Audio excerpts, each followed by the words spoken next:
אדם מהמוזיקה שהוא שומע. לא? אתה לא מסכים? אז מה? אורז ומרק כרובית. עובד? הולך לנו? מה? האמת, אני לא כל כך רעבה. כלומר, לא... אולי תה. נשתה תה. נשתה תה ועוגה. יש עוגה. היה לי יום הולדת, ואימא שלי הכינה... אבל...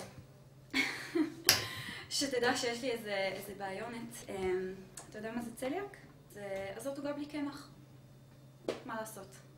אבל מומלצת. כן? רוצה? מעולה. כן, סרוויס. כן, אמרתי לך. אני בכלל נסיכה פולניה, אצילית לגמרי. זאת התדמית, לא? זאת השאיפה. אז יש סרוויס, רואה? ואנחנו נשתמש בה. בו, בסרוויס. כן. כמו נשים קטנות. טוב.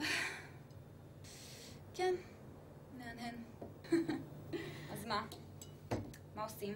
מה אומרים בשלב הזה שכל מה שאומרים חושבים איך זה יתפרש, לא? זה מהצד השני. חשוב, למה בכלל?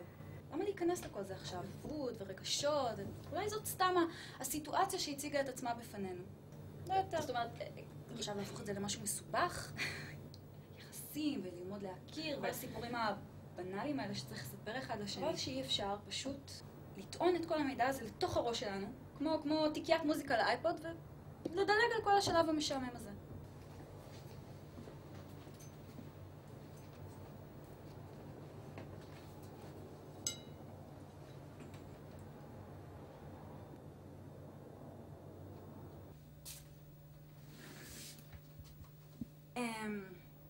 טוב, תשמע, אני חייבת לשטוף כלים קודם.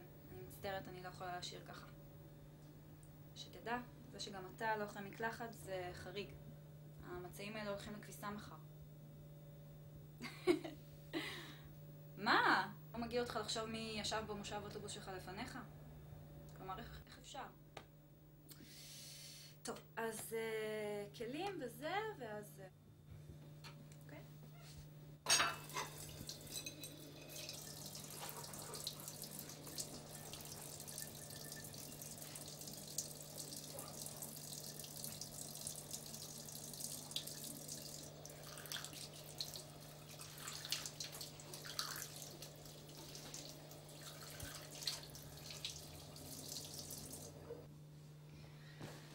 זהו, אפשר ללכת לישון בראש נקי. מה? אני פשוט אוהבת לקום בבוקר ליום חדש, בלי שאריות של אתמול. מבין? אז אתה תהיה סוג של שארית, מה לעשות? חושב שאתה מכיר אותי,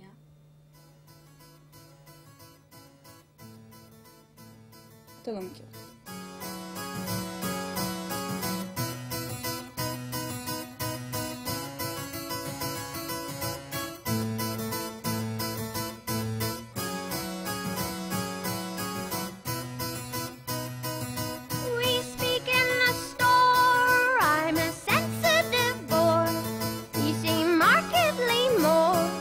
And I'm losing